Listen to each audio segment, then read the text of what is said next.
Vegetables Frankie मुलांच्या तर खूपच आवडीची अशी ही टेस्टी फ्रँकी कशी बनवायची चला तर मग बघूयात. त्यासाठी आपल्याला लागेल बारीक चिरलेला कांदा आणि सिमला मिरची चिरून बाजूला ठेवूयात. तसेच आपल्याला लागेल अमूल गार्लिक बटर ऑरिगॅनो. नेहमीप्रमाणे चपाती लाटून घ्यायची, दोन्ही बाजूने बटर लावून व्यवस्थित शेकून घ्यायची.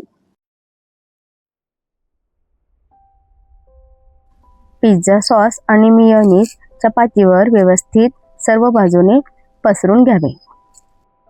पिझ्झा हर्ब्स आणि चिली फ्लेक्स घालून घ्यावे. नंतर त्यावर बारीक चिरलेला कांदा आणि सिमला मिरची घालून घ्यावी आणि आपल्या आवडीप्रमाणे चीज घालून घ्यावे व होईपर्यंत गॅस एकदम बारीकच ठेवायचा आहे.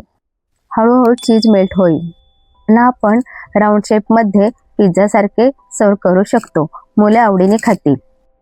फ्रँकीला दोन्ही साईडने बटर लावून व्यवस्थित शेकून घ्यावे आणि आपली टेस्टी फ्रँकी तयार. अशी फ्रँकी मुलांना दिली की मुले नेहमीच रिकामी डबा घेऊन येतील. अजून काय हवंय आपल्याला?